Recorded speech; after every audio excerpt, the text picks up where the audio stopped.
Hello friends, I am Prince, welcome to Magnet Brains. तो हम basically class 10th में maths का अपना चैप्टर प्रोबेबिलिटी देख रहे थे और प्रोबेबिलिटी में पार्ट 4 के अंतर्गत हमने मिसलेनियस की बहुत सारी वैरायटीज को कवर कर लिया है सर।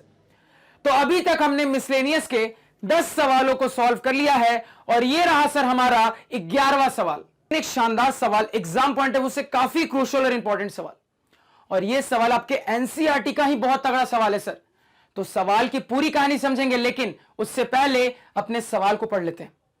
सवाल यहां पे कह रहा है सर कि अ पिगी बैंक कंटेन्स 150 पैसे coins, 51 rupee coins, 22 rupee coins and 10 5 rupee coins. If it is equally likely that one of the coins will fall out when the bank is turned upside down, what is the probability that the coin number 1 will be a 50 paisa coin, number 2 will not be a 5 rupee coin. अब यहां पे बिना time waste किए अपने सवाल की surgery start करते हैं। तो जितना कहूंगा बिल्कुल ध्यान से सुनते जाना सर। सबसे पहले यह समझते हैं कि यहां से लेकर यहां तक में सवाल ने हमें क्या जानकारी दी है।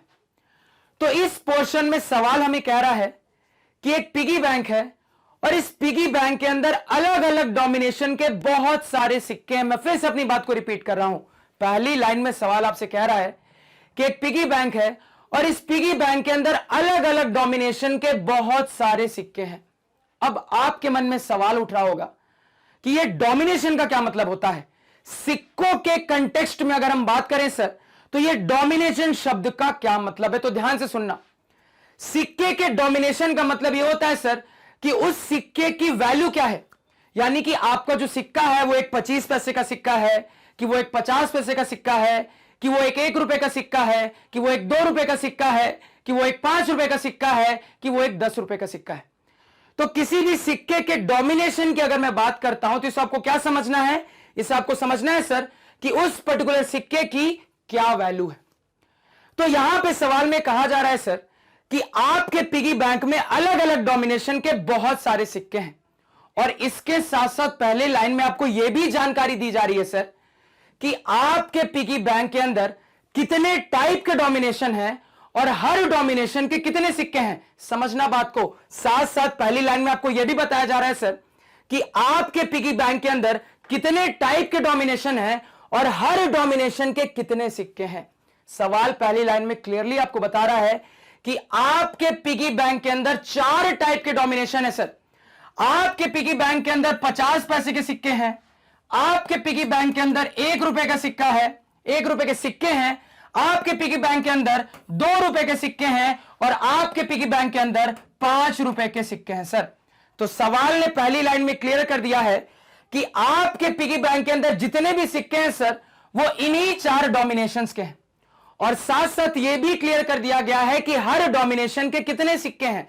पहली लाइन में यह भी बता दिया जा रहा है सर कि हमारे पिगी बैंक के अंदर 50 पैसे के 100 सिक्के हैं, 1 रुपए के 50 सिक्के हैं, 2 रुपए के 20 सिक्के हैं और साथ साथ 5 रुपए के 10 सिक्के हैं। तो अगर मैं आपसे अब पूछूं सर कि कुल मिला के आप मेरे को बताओ कि सिक्कों की टोटल संख्या क्या है, यानी कि सर इन टोटल आपके पिगी बैंक में कितने सिक्के हैं। अगर मैं आपसे पूछूं तो आप क्या जवाब दोगे। आप कहोगे सर हर डोमिनेशन के कितने सिक्के हैं ये मुझे पता है, सबको जोड़ दूंगा तो मुझे यह पता लग जाएगा कि मेरे पिगी बैंक में इन टोटल कितने कॉइन्स हैं, इन टोटल कितने सिक्के हैं। कितना जोड़ के आ रहा है देख लेते हैं सर। तो 150, 170, 180, यानी कि सर आपके पिगी बैंक के अंदर इन टोटल 180 सिक्के हैं, 180 कॉइन्स हैं, जो कि इन 4 डोमिनेशंस में डिवाइडेड है सर। ये क्लियर हुआ। तो पहली लाइन का मतलब सबको क्लियर हो गया होगा। दूसरी वाली लाइन बहुत इंटरेस्टिंग है और वहां कंफ्यूज मत होना। तो ध्यान से मेरी बात को सुनना कि दूसरी लाइन में क्या कहा जा रहा है। दूसरी वाली लाइन में सबसे पहली बात जो बोली गई है वो ये है सर कि अगर मैं अपने पिगी बैंक को उल्टा करता हूं तो हर बार एक सिक्का बाहर गिरेगा। अगली वाली लाइन में सबसे पहली बात आपको यह कही जा रही है सर कि अगर मैं अपने पिगी बैंक को उल्टा करता हूं तो एग्जैक्टली एक सिक्का बाहर गिरेगा। यानी कि मैं अपने पिगी बैंक को जितनी बार उल्टा करूंगा सर उतनी बार एक एक सिक्का आपके पिगी बैंक से बाहर गिरेगा। अब दूसरी वाली लाइन में दूसरी बात यह बोली जा रही है सर कि हर सिक्के के गिरने की जो संभावना है वो इक्वली लाइकली है। समझना बात को। अगली इसी सेकंड वाली लाइन में जो सेकंड पार्ट में कहा जा रहा है सर वो ये है कि हर एक सिक्के की गिरने की जो संभावना है वो इक्वली लाइकली है। यानी कि सर आपके इन 180 में से कोई भी एक सिक्का बाहर गिर सकता था आपके पिगी बैंक को उल्टा करने के बाद। यानी कि यहां पे सेकंड लाइन में कहा जा रहा है सर कि अपने पिगी बैंक को उल्टा करने के बाद इन 180 सिक्कों में से कोई भी एक सिक्का बाहर गिर सकता था सर। यह आगे कहा जा रहा है क्योंकि आपको कहा जा रहा है कि इन 180 में से हर एक सिक्के की गिरने की जो संभावना है ना वो इक्वली लाइकली है। अब इस इक्वली लाइकली इवेंट या फिर कह लो इक्वली लाइकली आउटकम का मतलब मैंने आपको बहुत अच्छे से सिखाया था। तो इस सेकंड वाली लाइन को और अच्छे से थोड़ा समझते हैं, तो ध्यान से सुनना कि ये कहना क्या चाह रहा है। अगर मैं आपसे यहां पे पूछूं सर कि आप मेरे को फटाफट बताओ कि अगर मैं अपने पिगी बैंक को उल्टा करूंगा तो एग्जैक्टली एक सिक्का बाहर गिरेगा, तो ये वाला सिक्का, कौन सा सिक्का, ये वाला, एग्जैक्टली ये वाला सिक्का बाहर गिरे, इस बात की क्या संभावना, इस बात की क्या प्रोबेबिलिटी है।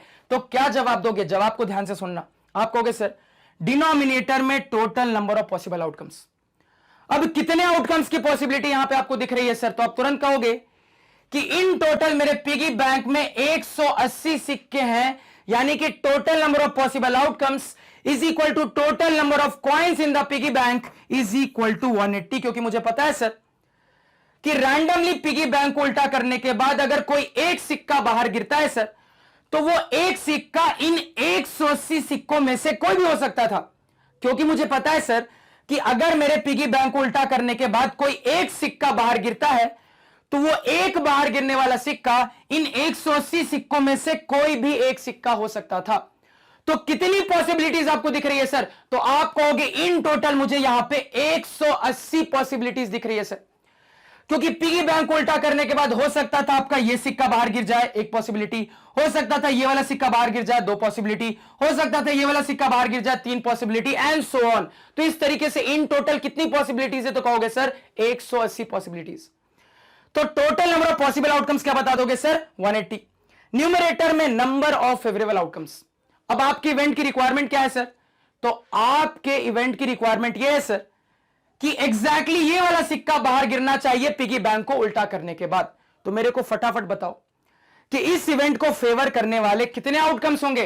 तो आप कहोगे सर कि मेरे इस इवेंट की रिक्वायरमेंट फुलफिल करने के लिए एक ही फेवरेबल आउटकम होगा। आप कहोगे सर आपके इस इवेंट की रिक्वायरमेंट को फुलफिल करने के लिए एक ही फेवरेबल आउटकम होगा, क्योंकि मेरी रिक्वायरमेंट ही है सर कि सिर्फ ये वाला सिक्का बाहर गिरना चाहिए। मेरी रिक्वायरमेंट ही है सर कि अगर मैं अपने पिगी बैंक को उल्टा करूं तो ये वाला सिक्का गिरे, इस बात की क्या संभावना है?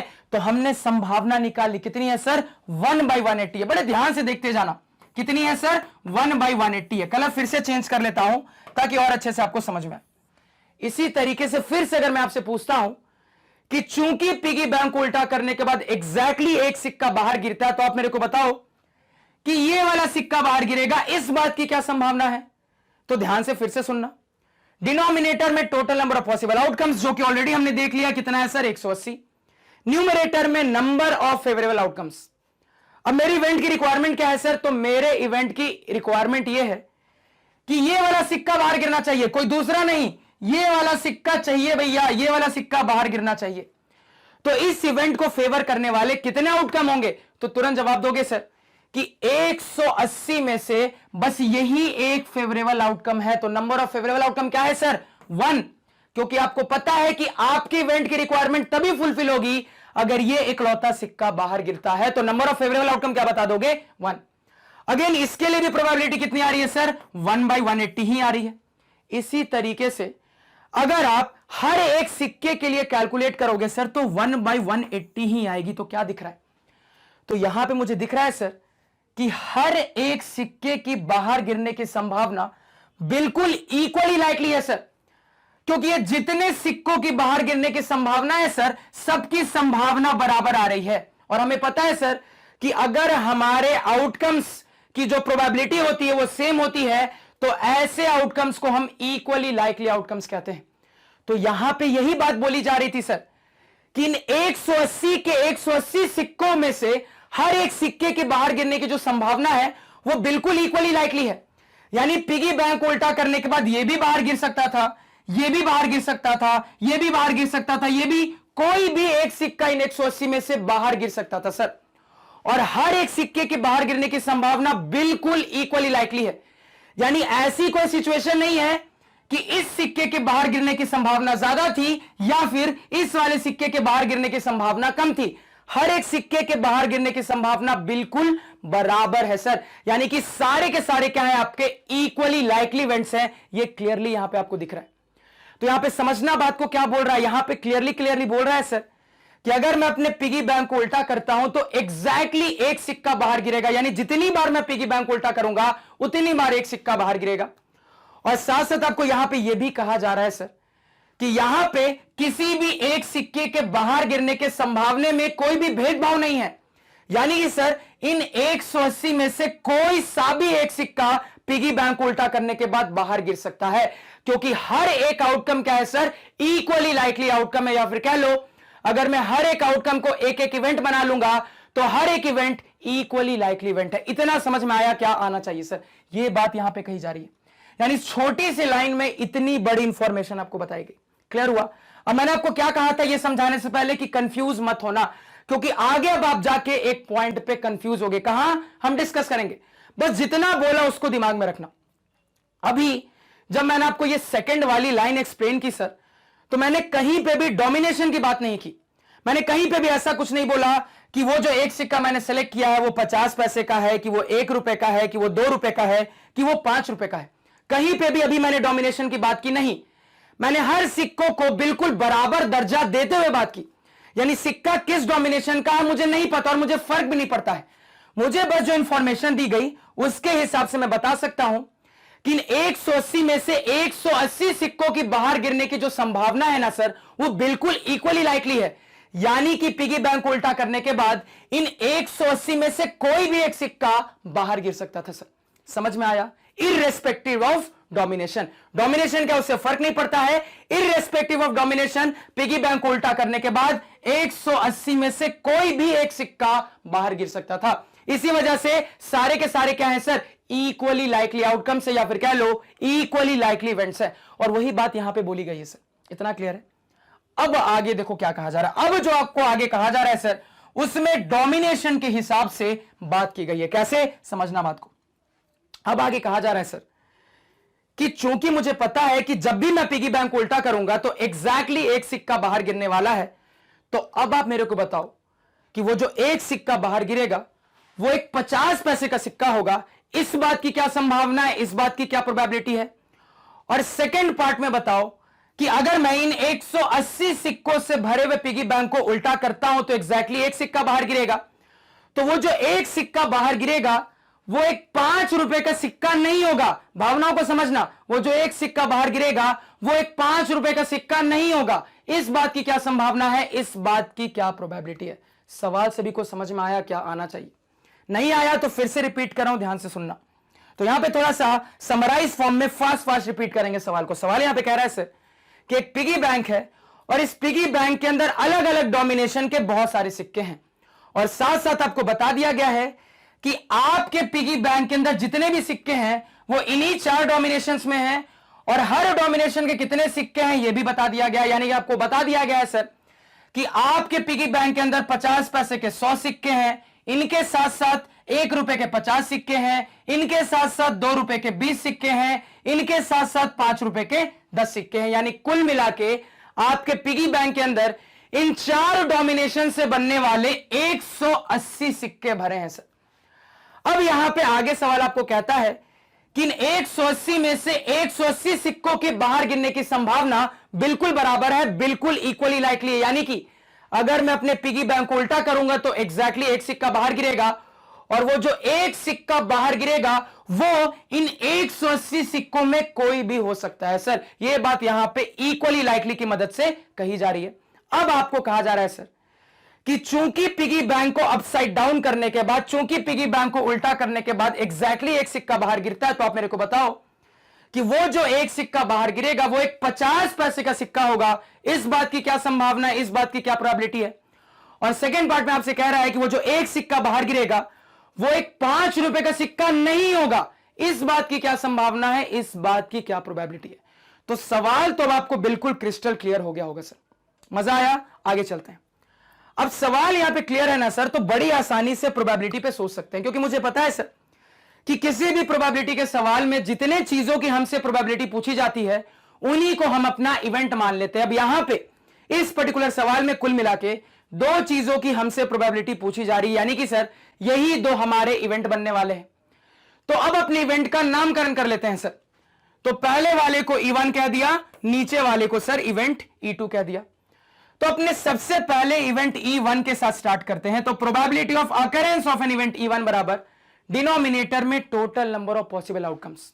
अब ध्यान से मेरी बात को सुनना, कितने आउटकम्स की पॉसिबिलिटी है? तो आप कहोगे सर ऑलरेडी हम निकाल चुके हैं। मुझे पता है कि अगर मैं अपने पिगी बैंक को उल्टा करूंगा और एग्जैक्टली एक सिक्का बाहर गिरेगा तो वो एक सिक्का इन 180 में से कोई भी एक सिक्का हो सकता है, यानी कि इन टोटल मेरे पास 180 पॉसिबिलिटीज है। तो total number of possible outcomes कितना है सर? 180 है। न्यूमरेटर में नंबर ऑफ फेवरेबल आउटकम्स। अब आपके इवेंट की रिक्वायरमेंट क्या है सर? तो मेरे इवेंट की रिक्वायरमेंट यह है कि मेरा वो जो एक सिक्का बाहर गिरना चाहिए वो एक 50 पैसे का सिक्का होना चाहिए। इस बात को फेवर करने वाले कितने आउटकम्स होंगे? तो आप तुरंत कहोगे सर कि इसका जवाब मैं बड़ी आसानी से दे सकता हूं। Number of favourable outcomes in this situation is equal to number of 50 पैसे coins is equal to 100 sir. क्योंकि मुझे पता है कि मेरे इवेंट की रिक्वायरमेंट तब फुलफिल होगी अगर पिगी बैंक को उल्टा करने के बाद जो एक सिक्का बाहर गिरे वो एक सिक्का इन 100 में से कोई एक सिक्का होना चाहिए। आप तुरंत कहोगे सर कि अगर पिगी बैंक को उल्टा करने के बाद मेरा जो एक सिक्का बाहर गिरता है वो एक सिक्का इन 150 पैसे के सिक्कों में से कोई भी एक सिक्का होता है तो मेरे इवेंट की रिक्वायरमेंट फुलफिल हो जाएगी सर। तो यहां पे number of favourable outcomes is equal to number of 50 पैसे coins in the piggy bank is equal to 100। समझ में आया क्या? बिल्कुल आना चाहिए सर। अब यहां पे अपनी प्रोबेबिलिटी को सिंप्लीफाई कर लेंगे तो 2 5 10, 2 9 18, यानी कि 5/9 निकल के आ रहा है सर। यानी कि मैं कह सकता हूं, क्या कह सकता हूं?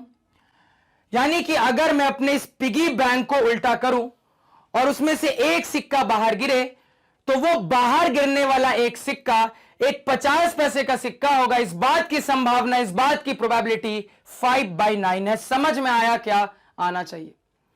अब अगले वाले पे चलते हैं, तो फिर से ध्यान से सुनना। अब अपने नेक्स्ट इवेंट E2 की बात कर लेते हैं सर। E2 तो probability of occurrence of an event E2 बराबर डिनोमिनेटर में total number of possible outcomes, जो कि ऑलरेडी हमने निकाल लिया। कितना है सर? 180। न्यूमरेटर में नंबर ऑफ फेवरेबल आउटकम्स। अब ये देखते हैं सर कि हमारे इस इवेंट को फेवर करने वाले कितने आउटकम्स होंगे। तो ध्यान से देखना, आपके इवेंट की रिक्वायरमेंट क्या है सर? तो आपके इवेंट की रिक्वायरमेंट यह है कि पिगी बैंक को उल्टा करने के बाद वो जो एक सिक्का बाहर गिरना चाहिए वो 5 रुपए का सिक्का नहीं होना चाहिए। भावनाओं को समझना, वो जो एक सिक्का बाहर गिरना चाहिए वो 5 रुपए का सिक्का नहीं होना चाहिए सर। तो यहां पे देखो कैसे नंबर ऑफ फेवरेबल आउटकम निकालेंगे सर। तो कुल मिला के 180 सिक्के हैं मेरे पिगी बैंक में, और इन 180 सिक्कों में 5 रुपए के कितने सिक्के हैं सर? तो कहोगे कि इन 180 सिक्कों में 5 रुपए के 10 सिक्के हैं। आप कहोगे सर इन 180 सिक्कों में 5 रुपए के 10 सिक्के हैं। तो अगर मैं इन 180 सिक्कों में से इन 10 सिक्कों को घटा दूं, कितने बचेंगे सर? 170 सिक्के बचेंगे। तो क्या इन 170 बचे हुए सिक्कों की मदद से मेरे इवेंट की रिक्वायरमेंट फुलफिल नहीं होगी? आप कहोगे बिल्कुल हो जाएगी सर। क्यों? क्योंकि मेरी इवेंट की रिक्वायरमेंट है कि वो जो एक सिक्का बाहर गिरना चाहिए वो 5 रुपए का नहीं होना चाहिए। तो मैंने क्या किया? मैंने अपने टोटल सिक्कों की संख्या में से जितने 5 रुपए के सिक्के थे उसको घटा दिया, क्योंकि रिक्वायरमेंट ही ये कह रहा है कि मेरा वो जो सिक्का है वो 5 रुपए का सिक्का नहीं होना चाहिए। यानी कि ये जो बचे हुए सर 170 सिक्के, ध्यान से मेरी बात को सुनना, यानी कि ये जो रिमेनिंग 170 सिक्के हैं सर, इनमें कोई भी 5 रुपए का सिक्का नहीं है। यानी कि सर ये जो रिमेनिंग 170 सिक्के हैं इनमें एक भी 5 रुपए का सिक्का नहीं है। तो अगर इन 170 बचे हुए सिक्कों में से एक भी सिक्का बाहर गिरता है तो क्या मेरी इस दूसरे इवेंट की रिक्वायरमेंट फुलफिल नहीं होगी? आप कहोगे बिल्कुल होगी सर, क्योंकि इवेंट की रिक्वायरमेंट ही यह है कि वो जो एक सिक्का बाहर गिरना चाहिए वो 5 रुपए का सिक्का नहीं होना चाहिए सर। तो नंबर ऑफ फेवरेबल आउटकम क्या बता दोगे? आप तुरंत यहां से कह दोगे कि number of favourable outcomes is equal to number of remaining coins, यानी कि 5 रुपए के जितने सिक्के उसको घटाने के बाद number of remaining coins is equal to 170। Again simplify कर लेते हैं सर, कितना आ रहा है 17/18। यानी कि मैं कह सकता हूं सर कि वो जो एक सिक्का बाहर गिरे वो एक सिक्का 5 रुपए का सिक्का नहीं होना चाहिए। इस बात की संभावना, इस बात की प्रोबेबिलिटी 17/18 है। समझ में आया क्या आना चाहिए? अब देखो, ये दूसरी वाली कंडीशन को हम एक और तरीके से सोच सकते थे और आपको हिंट मिल गया होगा कि सर कैसे बताने वाले हैं। तो अगर हिंट मिल गया है तो वीडियो को पॉज करो और दिमाग लगाना स्टार्ट करो, ठीक है? तो अगर आपने दिमाग लगा लिया तो एक बार चेक कर लेते हैं कि आपने सही दिमाग लगाया था कि नहीं। तो ध्यान से सुनना। अब सर ने बहुत अच्छे से कई बार यह सिखाया है कॉम्प्लीमेंट्री कंसेप्ट कैसे कैसे ढूंढना है, कहां कहां लगाना है। और इसी कंसेप्ट के अंतर्गत सर ने बताया था कि कभी भी अगर मैं दो इवेंट्स को इस तरीके से डिफाइन करूं सर कि मेरा एक इवेंट कोई ई हो और मेरा दूसरा इवेंट इसी इवेंट का नेगेशन हो, इसी इवेंट का नॉट हो, तो ये जो दोनों के दोनों इवेंट होते हैं वो हमेशा एक दूसरे के कॉम्प्लीमेंट्री इवेंट होते हैं। और कॉम्प्लीमेंट्री इवेंट्स ढूंढने का फायदा यह होता है कि मेरे कॉम्प्लीमेंट्री इवेंट्स के प्रोबेबिलिटी का जो सम होता है वो हमेशा 1 के बराबर होता है। अब देखो यहां पे मैं कैसा दिमाग लगाऊंगा। तो मान लो अगर मैं आपसे यहां पे पूछूं, ध्यान से सुनना, यहां पे इसके लिए क्या दिमाग लगा रहा हूं कि सर ये कैसा इवेंट है, तो आप कहोगे सर ये ऑलरेडी नेगेशन इवेंट है। आप कहोगे सर ये ऑलरेडी नॉट वाला इवेंट है। तो अगर मैं आपसे पूछूं सर कि इस इवेंट में से नॉट हटा दोगे तब क्या बन जाएगा, तो आप कहोगे सर अगर इस इवेंट में से मैं नॉट को हटा दूं तो ये बन जाएगा will be a 5 rupees coin, will be a 5 rupee coin. यानी कि अब देखो मैं अपने दो इवेंट कैसे डिफाइन कर रहा हूं, ध्यान से सुनना। तो मैंने अपने दो इवेंट कुछ इस तरीके से डिफाइन किए हैं सर कि एक इवेंट मेरा यहां पे यह है कि वो जो एक सिक्का बाहर गिरे वो एक 5 रुपए का सिक्का होना चाहिए, और इसका नेगेशन इवेंट मैंने डिफाइन किया है कि वो जो एक सिक्का बाहर गिरे वो 5 रुपए का सिक्का नहीं होना चाहिए। तो क्लियरली दिख रहा है सर कि एक का नेगेशन दूसरा है, यानी कि दोनों के दोनों आपस में कॉम्प्लीमेंट्री इवेंट होंगे। अब देखो इस चीज की प्रोबेबिलिटी निकालना बहुत आसान है सर, क्योंकि यहां से क्या पूछा जा रहा है, यहां आपकी रिक्वायरमेंट यह है कि वो जो एक सिक्का बाहर गिरना चाहिए वो एक 5 रुपए का सिक्का होना चाहिए। तो सर इस चीज की संभावना क्या बता दोगे, तो डिनोमिनेटर में total number of possible outcomes जो कि ऑलरेडी निकाल के रख लिया है, कितना है सर 180। न्यूमरेटर में नंबर ऑफ फेवरेबल आउटकम्स। अब आपकी इवेंट की रिक्वायरमेंट क्या है सर, तो इस सिचुएशन में मेरी इवेंट की रिक्वायरमेंट यह है कि वो जो एक सिक्का बाहर गिरना चाहिए वो एक 5 रुपए का सिक्का होना चाहिए। तो मेरे को बताओ सर इन 180 सिक्कों में 5 रुपए के कितने सिक्के हैं, तो आप कहोगे सर इन 180 सिक्कों में 5 रुपए के यही 10 सिक्के हैं। यानी कि अगर इन 10 में से कोई भी एक सिक्का बाहर गिरता है तो क्या मेरे इवेंट की रिक्वायरमेंट फुलफिल नहीं होगी। मैंने आपसे पूछा सर अगर इन 10 में से कोई भी एक सिक्का पिगी बैंक को उल्टा करने के बाद बाहर गिरता है तो क्या मेरे इवेंट की रिक्वायरमेंट फुलफिल नहीं होगी, तो आप कहोगे बिल्कुल होगी सर। यानी कि इस सिचुएशन में number of favourable outcomes is equal to number of 5 rupee coins in the piggy bank is equal to 10। क्या हो गया सर 10। अब यहां पे इसको सिंप्लीफाई कर लेंगे तो मेरी प्रोबेबिलिटी कितनी आ रही है सर 1/18 आ रही है। अब मान लो इस प्रोबेबिलिटी को मैं P1 मान लेता हूं, इसको P2 मान लेता हूं। तो चूंकि मुझे पता है सर कि दोनों एक दूसरे के कॉम्प्लीमेंट्री इवेंट्स हैं और मैंने अपना P2 निकाल लिया जिसको निकालना बहुत आसान था, तो क्या P1 नहीं निकाल सकते? बिल्कुल निकाल सकते हैं सर, क्योंकि पता है चूंकि दोनों कॉम्प्लीमेंट्री है यानी कि P1 प्लस P2 बराबर 1 होगा। अब आपने ऑलरेडी यहां पे P2 कैलकुलेट कर लिया, तो यहां से मैं P1 बता सकता हूं सर 1 माइनस P2 यानी कि 1 माइनस 1/18 यानी कि 17/18। थोड़ा सा चेक करो आंसर सेम आ रहा है कि नहीं आ रहा है, कहोगे सर बिल्कुल सेम आंसर आ रहा है। तो आप यहां पे ऐसे भी सोच सकते तो हर सवाल में जो मैं आपको सोचने का तरीका बता रहा हूं उससे मैं आपको धीरे धीरे एक्सपर्ट बनाता जा रहा हूं। तो बिल्कुल ध्यान से हर बात को सुनना और समझना, क्योंकि मेरा बोला गया हर एक लफ्ज आपके लिए बहुत इंपॉर्टेंट है।